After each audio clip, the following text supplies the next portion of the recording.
노트 테이킹에 대해서 이야기해 드리려고 합니다. 토플 공부 방법을 물어보신 분이 계셨는데 제가 토플 시험은 본 적이 없고 사실 문제 유형도 잘 몰라서 토플 공부 방법을 설명드리긴 어렵고 개략적으로 토플 리스닝에 대해서 찾아보니까 렉처 부분이 어렵다는 이야기가 많더라고요. 그리고 토플 리스닝 같은 경우 노트 테이킹을 해야 된다는 이야기도 있어서 사실 통역의 노트 테이킹과 토플의 노트 테이킹은 다를 수도 있거든요.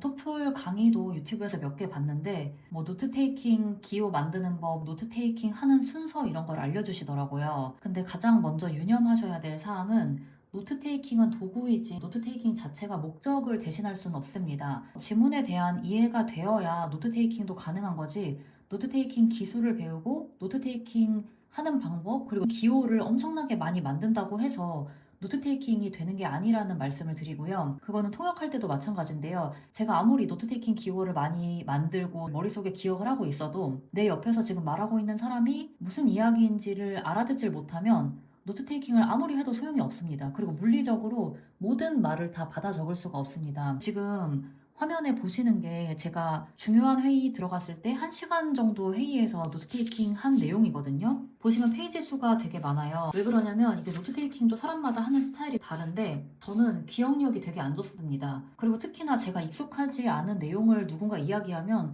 그거를 정말 최대한 다 받아 적어야 그 말을 기억을 하지 잘 기억을 못 합니다. 이게 사람의 암기력은 차이가 다 있거든요. 저는 통번역 대학원 다닐 때 암기를 되게 잘하는 친구가 있었는데 간호학과를 나온 친구가 있었어요. 근데 간호학과는 학부 시절에 암기를 엄청나게 많이 하잖아요. 그래서 그 암기한 거에 이제 너무나 숙달이 되어 있다 보니까 암기가 되게 빠른 거예요. 짧은 문단 같은 경우는 한두 번 보고서도 금방 외우고 단어도 금방 외우고 그래서 그런 친구들이 항상 부러웠는데 그거는 사람의 능력치가 한계가 있는 것처럼 암기력도 한계가 있기 때문에 단기간으로 암기력을 엄청나게 늘리는 건 좀 힘들다고 생각을 합니다. 그래서 지금 이게 1시간 동안 회의를 한 내용인데 지금 보면 어차피 이걸 해석을 못해요. 일단 기밀이고 회사명 같은 게 나와 있어서 이거 내용을 설명드릴 순 없고 뭐 노트 테이킹을 오른쪽에서 왼쪽으로 해라 아니면 위에서 아래로 해라 이런 걸 알려주는 강의들이 있더라고요. 그거는 본인에게 맞는 방법을 찾으셔야 됩니다. 이게 항상 공부법 관련해서 문의를 주실 때 그리고 저한테 심층 상담을 신청하실 때 해결책을 원하시는 분들이 많아요. 뭐 제대로 된 한 가지 공부 방법이 있어서 이 공부 방법을 하고 나면 내 영어 실력이 엄청나게 상승을 할 거다 이렇게 전제를 깔고 가시더라고요. 근데 제 생각에는 이게 우리가 한국 공교육에서 주입식 교육을 너무 많이 받고 오지선다형 문제를 항상 풀었기 때문에 5개 중에 1개를 고르면 답이 있잖아요. 그래서 그 답을 고르는 거에 너무 익숙해져 있다 보니까 뭔가에 항상 답이 있다고 생각을 하시는 것 같아요. 근데 저는 언어 공부만큼 답이 없는 건 없다고 생각을 하거든요. 즉 언어 공부는 직접 해봐야 내가 알맞은 방법을 찾을 수 있습니다. 제가 유튜브 영상에서 소개드리는 방법들은 저도 5만 가지 방법을 다 해봤지만 그나마 덜 힘들고 그나마 오래 지속할 수 있었고 그나마 효과가 있다고 생각한 방법들을 소개를 해드리는 거고 영어 공부에 방법이 있겠지, 정답이 있겠지 이 한 가지 방법을 선택해서 한 달 정도 공부를 하고 나면 내가 원하는 영어 실력에 도달해 있겠지 이런 생각을 안 하시는 게 좋습니다. 왜냐면 그렇게 생각을 하시면 스트레스만 받으시거든요. 저는 되게 오랜 기간 영어 공부를 하면서 느낀 게 그냥 언어 공부는 평생 공부라 생각하시고 1개월, 3개월, 6개월 만에 끝내야겠다 이런 생각을 버리시는 게 좋아요. 물론 시험 점수 달성을 하려면 시험 점수는 목표를 잡아서 달성을 해야 되겠지만 원어민과 다양한 주제로 이야기를 나누고 싶다, 내 생각을 영어로 표현하고 싶다 이런 식의 목표를 가지신 분들이 많은데 이런 목표는 언어를 평생 공부하겠다는 마음가짐으로 임하셨을 때 달성이 어느 정도 가능한 목표입니다. 그래서 현실 가능한 목표를 세우셨으면 좋겠고 노트 테이킹도 다시 한번 말씀드렸지만 이거는 그냥 도구일 뿐이지 절대 목적 자체가 될 수는 없습니다.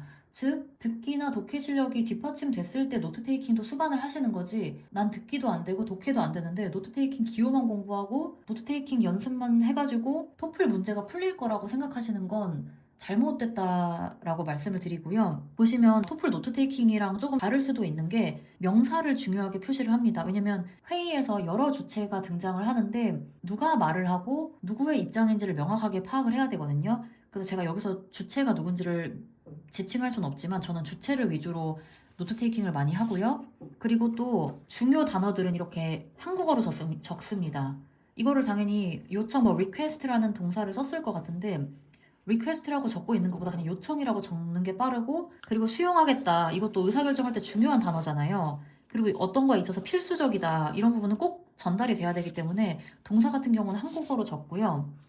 그리고 보시면 저는 위에서 아래로 이렇게 이거는 사람마다 다르게 이거 A4 용지를 반으로 나눠서 이쪽 이렇게 나눠서 하시는 분도 있고, 아니면 정말 넓게 쓰시는 분들은 그냥 이 한 페이지 자체를 엄청 크게 쓰시는 분들도 있습니다. 그래서 노트 테이킹에 정답이 있는 게 아니라 이건 하시면서 이 내용을 보고 내가 전달을 할 수 있으면 됩니다. 특히 여기 보면은 지연이 되었다, 분석이 필요하다, 정확한 자료가 필요하다, 이렇게 중요한 부분들 저는 한국어로 적어놓은 걸 보실 수 있거든요. 저는 기억력이 진짜 많이 떨어지는 편이라서 노트 테이킹을 엄청나게 많이 하는 편이고, 기억력이 좋으신 분들은 정말 그냥 기호 몇 개만 이렇게 적고 노트 테이킹을 하시는 분들도 있습니다. 그런 분들이 저는 항상 부럽거든요. 왜냐면 노트 테이킹 하면은 손목이 아파요.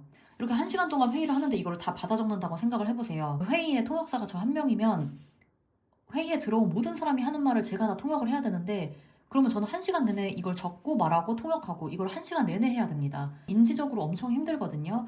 그래서 노트 테이킹 적게 하시는 분들이 되게 부러운데, 저는 기억력이 나쁘기 때문에 그렇게 하는 게 불가능한 상황이라 최대한 많이 적는 편이고요. 그리고 노트 테이킹 기호가 궁금하신 분들이 있으실 텐데, 여기 화면에 보시는 내용이 제가 그 통번역 대학원 다닐 때 만들었던 노트 테이킹 기호들이거든요. 학교 다닐 때는 많이 썼는데 현장에서는 그렇게 많이 안 씁니다. 학교 다닐 때는 이제 연설문으로 공부를 많이 해서 내외기민 여러분, 이거 Distinguished Guest니까 DG로 줄임말을 만들어 놨고, 환영하다는 이렇게 손 모양이거든요. 손 벌려서 환영하는 거. 그다음에 안녕하십니까는 그냥 하이로 해도 되잖아요. 죄송하다 할 때 그냥 한국말 지읒 시읒 했었고, 감사도 누구누구에게 감사를 전하다 이런 말이 연설문에 많이 나오기 때문에 기억 시읒하고 to를 적고 여기다 대상을 썼습니다. 그리고 보시면은 한국 같은 경우 South Korea니까 SK, 북한 North Korea NK, 한반도 이렇게 그림으로 표기를 했고요. 오히려 전치사 같은 부분이 졸업하고 현장 통역에서 많이 중요했는데, with인지 without인지 이거는 완전 반대이기 때문에 이거 잘못 적으면 큰일 나잖아요. 그리고 before이랑 after, 그 다음에 on the one hand, on the other hand 이런 것도 어감이 달라질 수 있는 부분이 오히려 중요하거든요. 그래서 토플 같은 경우도 however이나 이렇게 반대되는 내용 나올 때 이런 거는 저는 be라고 쓰고 but을 그냥 줄여서 be라고 쓴 거거든요. 그래서 가로치는 방식으로 했었고, 장소 at 이런 식으로 만드시면 돼요. 이건 본인이 만드시면 되고, 시간 같은 경우도 일단 현장 통역에서 매우 중요합니다. 토플에서도 수치 같은 게 나오는 게 있더라고요. 그래서 수치는 적어주시면 좋을 것 같고, 2년 전, 2년 후 같은 경우도 전후를 이렇게 점점으로 표기를 했거든요. 네, 그래서 이런 기호는 본인이 쓰기 편하신 걸 직접 하시면서 만드셔야 되지, 이거를 누군가 만들어 놓은 걸 보고 외우려면 그게 더 힘듭니다. 저는 그게 더 힘들더라고요. 그냥 내가 고민하고 내가 생각해서 내가 쓰기 편한 기호를 만드는 게 낫지, 강사분들이 만들어주신 기호나 다른 분들이 만들어 놓은 기호를 암기하는 게 더 어렵더라고요. 이건 제가 암기력이 너무 떨어져서 어쩔 수 없는 거라고 생각을 하고, 그래서 오늘은 예전에 소개해드렸던 이그잼 잉글리쉬라는 사이트에서 토플 들으면서 노트 테이킹 하는 거를 쭉 보여드리려고 하거든요. 근데 일단 말씀드리지만 독해가 돼야 노트 테이킹이 되는 거지, 독해도 안 되는데 노트 테이킹만 공부하시면 안 됩니다. 많은 분들이 느껴보셨을 거예요. 내가 독해도 안 되는 지문을 노트 테이킹 하고 있다 보면 도대체 내가 무슨 소리를 듣고 있는 거지? 내가 무슨 얘기를 듣고 있는 거지? 저도 대학원 때 많이 느꼈거든요. 내가 모르는 지문, 아니면 내가 배경 지식이 아예 없는 갑자기 과학 기술 관련 지문이 나오면 그걸 듣고 있는 것만으로도 벅차지 노트 테이킹까지 하는 게 무리입니다. 그래서 독해랑 배경 지식이 어느 정도 끌어올라와야 토플 지문을 풀 수 있다고 생각이 되고, 토플 지문 난이도가 정말 높다고 생각을 하거든요. 오늘 일단 보여드리기 위해서 3분 정도 여기 예시 중에서 그나마 가장 짧은 지문을 가져왔고, 저는 이게 미리 문제를 볼 수 있는 줄 알았는데 토플 리스닝은 문제를 미리 볼 수 없다고 하더라고요. 그래서 문제를 가리고 시작을 해보겠습니다. 일단 여기 주제는 나오는데 인구 성장에 대한 강의라고 나오고, 제가 이제 노트 테이킹 하는 모습을 보여드리도록 하겠습니다. Good morning, everyone. Now, in today's lesson, I'd like to talk about population growth and, in particular, fertility rate. Now, can anyone here define fertility rate? Is it the number of births in a population measured per 1,000 people per year? No. That's what we call the birth rate, the number of children born in a year per 1,000 people. No, the fertility rate is the average number of children born per woman in her lifetime. That is, if she lives beyond her childbearing years. Now, do you think the British fertility level is higher or lower than it was, say, 20 years ago? I think it's lower because these days women are far more focused on their careers than they used to be. Well, that point is certainly true, but actually, fertility levels in Britain are relatively high at the moment. In 2008, it was 1.96. That means that on average, each woman gives birth to 1.96 children, and in 2009, it was only slightly lower at 1.94. The last time fertility rates were this high was back in 1973. In the UK currently, the highest rate of fertility is in Northern Ireland, where the rate is 2.04, and the lowest is in Scotland, where the rate is just 1.77. I don't understand. How come fertility rate is going up? Women are just as career-driven these days as they were 30 years ago. Well, the reason is that during the 1990s, women really started to delay having families, and that was the reason for the decrease in birth rate then. Now those women are in their 30s and early 40s, and they are starting to have families. So that's why the birth rate is going up. Oh, I see. So it's not actually as if people are actively choosing to have more children than they used to. Yes, that's right, Charlene. The number of children per family is continuing to fall. Women who are currently in their 70s had an average of 2.4 children. Those in their 60s had 2.2, those in their 50s had 2.0, and the current figure is 1.9. Actually, this figure isn't due to more families choosing to have only one child, although that certainly is occurring. It's mainly because of the increasing number of women who have no children at all. This figure was 1 in 10 among the age group who are now 65, but now 1 in 4 women in their mid-40s are childless. I heard that the fertility rate in Europe is like really low, 1.3 or something. That's right, Charlene, it is. It's far below the replacement level. Can you tell me what replacement level means? No? It's the number of births you need to keep the population constant. Yes, I heard that in France they're trying to get people to have more children. They even give out gold medals if you have 8. That's right. So we've already mentioned that women are waiting before having children because of their careers. Why else is fertility rate generally decreasing? I think they have fewer children because they're so expensive. I mean, I heard one report that said it costs £200,000 a year to raise a child here. But I find that difficult to believe. People's standard of living is far higher now than it used to be 100 years ago when families had 8 or 9 kids. That's very true, but these days people's expectations tend to be higher. Parents want their children to have the best opportunities in life, so they're prepared to pay to develop their children's talents. Yes, I heard that in China, where they're easing off some of the rules of the one-child policy and allowing some couples to have 2, many parents are still choosing to have 1. They say it's just too expensive. But, I reckon that with all this parental micromanagement that's going on these days, parents only have the time to manage 1 or 2 children. That's a good point. So now I'd like to look at some different organizations and examine what they believe about the current population issues. 네, 지금 이렇게 들어봤는데요. 제 생각엔 난이도가 엄청 높거든요. 솔직히 저도 정신없이 들으면서 적다 보니까 이 부분 수치 같은 게 정확하게 적혔는지 모르겠습니다. 근데 지금 문제를 듣다 보니까 수치는 정확하게 적으시는 게 좋을 것 같아요. 왜냐면 수치 관련된 질문이 나올 수도 있잖아요. 근데 이거는 제가 토플 문제를 많이 풀어보질 않아서 일단 인구 성장에 대해서 얘기를 했고 그 다음에 출생률과 출산율의 차이를 처음에 얘기한 것 같습니다. 그래서 fertility rate 같은 경우는 여성이 일생 동안 아이를 가질 수 있는 나이대에 아이를 낳는 수를 의미를 했고 아까 맨 처음에 학생이 질문한 거는 한 해에 인구 1000명당 낳는 아이의 수를 말한 것 같고요. 요거를 아마 출생률이라고 할 것 같고 밑에 fertility rate는 가임기 여성이 가임기간에 낳는 아이의 수를 말하는 거기 때문에 출산율을 말할 것 같거든요. 근데 요 2개가 차이가 있다는 점을 인지를 하셨어야 되고 지금 영국의 출산율은 20년 전보다 낮다고 파악이 되는데 왜 그럴까라고 질문을 했더니 이 여학생의 대답은 많은 여성들이 점점 커리어에 중점을 두고 있기 때문에 그럴 거라고 대답을 했습니다. 근데 이제 강사분께서 그래도 의외로 출산율이 높은 편이다. 왜 그러냐면 2008년 같은 경우 저는 1.96으로 들었거든요. 1.96이었는데 2009년에는 1.49로 수치가 우리 생각처럼 그렇게 낮아진 편은 아니다.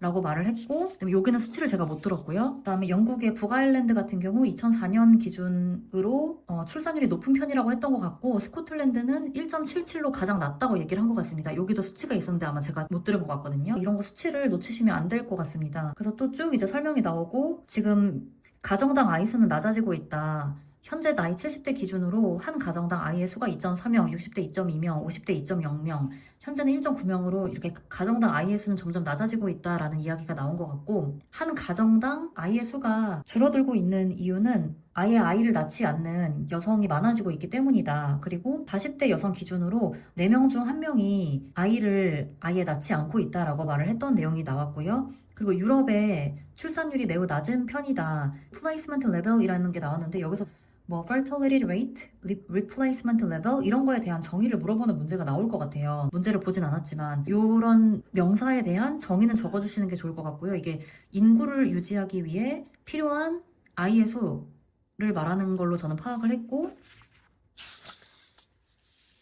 프랑스에서는 replacement 레벨이 현재 유지가 어려운 상황일 정도로 출산율이 많이 낮아지고 있고, 그래서 아이를 많이 낳는 여성에게 금메달을 주기도 한다. 그렇다면 이제 또 이렇게 왜 감소를 하는 것 같냐라고 강사가 물어보니까 학생이 아이를 키우는데 너무 비용이 많이 든다. 영국 기준으로 20만 파운드가 한 아이를 키우는데 든다고 얘기를 했던 것 같고, 이런 거 수치 지금 명확히 기억이 안 나지만 저는 20만 파운드로 들었던 걸로 기억을 하고, 강사가 질문을 했던 부분이 예전에 20년 전에 비교해서 8명에서 9명의 아이를 낳았던 때와 비교하면 오히려 지금 삶의 질이 오히려 높아졌는데 왜 이렇게 된 걸까라고 이야기를 했더니, 왜냐면 사람들의 지금 삶에 대한 기대 수준이 많이 높아지고 있다. 그리고 아이의 개발과 아이 한 명에 대해서 최선의 케어를 하기를 원하고 최선을 다 해주길 원한다. 그래서 부모들이 원하는 예상치가 높아졌기 때문에 그런 것으로 생각이 된다.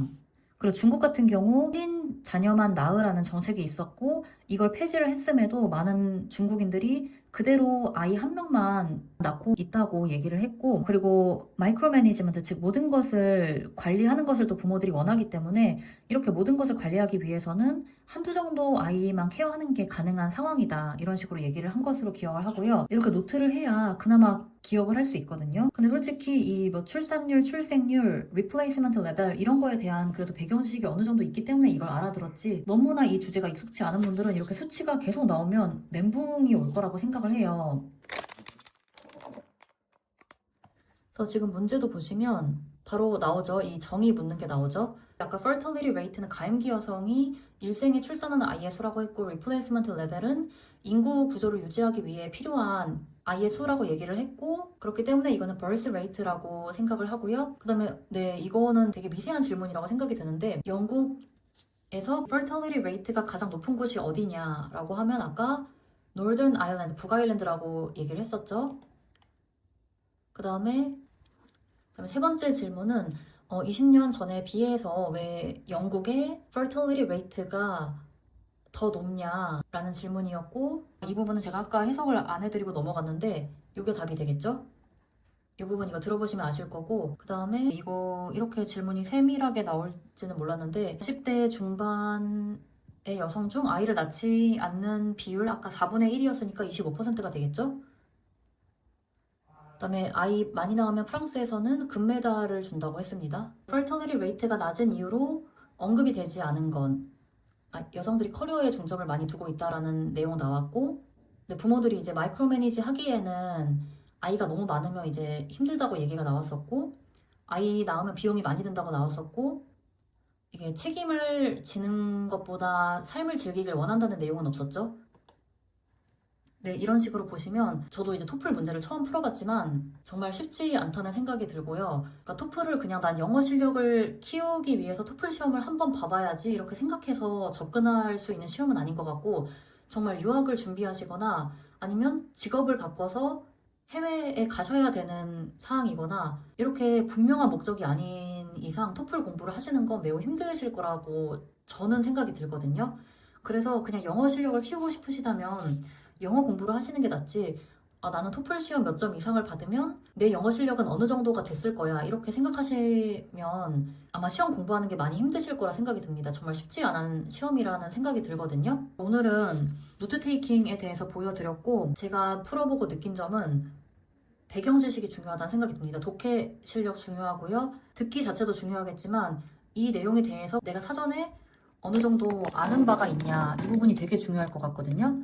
그렇지 않으면 노트 테이킹을 하거나 이거를 듣다가 모든 게 다 망가질 것 같습니다. 왜냐면 저도 실제 그런 경험을 많이 해봤기 때문에 회의에 들어갔는데 너무 난이도가 높은 회의에 들어가면 이해가 안 되는 내용이 나올 때가 있습니다. 그럼 그때는 저는 이제 멈추고 제가 이 부분이 이해가 안 되는데 다시 한번 명확하게 말씀해 주실 수 있을까요? 이렇게 현업자들한테 물어볼 수도 있고 문의를 해서 해소를 할 수 있지만 시험은 그게 해소가 안 되잖아요.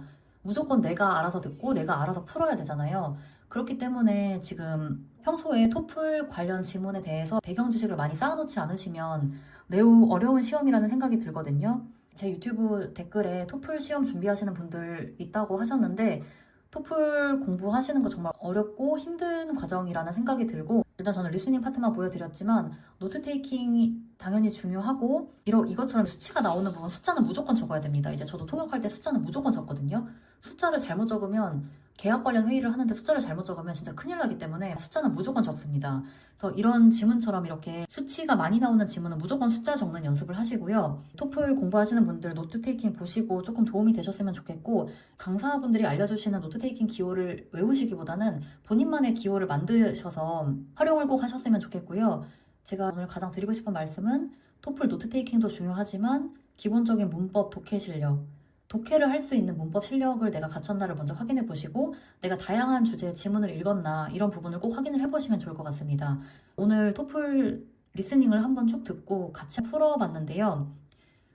도움이 되셨으면 좋겠고 여기 이그잼 잉글리시라는 사이트에서 토플 문제 많이 푸실 수 있거든요. 이제 다른 지문도 이제 스스로 풀어보시면 좋을 것 같고 그리고 여기 컨버세이션 파트는 제가 들어보지 못했거든요. 보니까 여기 문제를 풀면 이거 문제 푼 개수와 정답도 표기가 되는 것 같습니다. 저는 이제 이걸 처음 풀어봤는데 나머지 렉처들도 풀어보시고 컨버세이션도 풀어보시고 네, 이런 식으로 분야별로 여러 가지 있거든요. 그래서 이 사이트 활용하셔서 공부해보시면 좋을 것 같습니다. 그래서 토플 시험 준비하시는 분들 잘 준비하셨으면 좋겠고요. 문의사항 있으시면 제가 답변 댓글로 알려드리도록 하겠습니다. 감사합니다.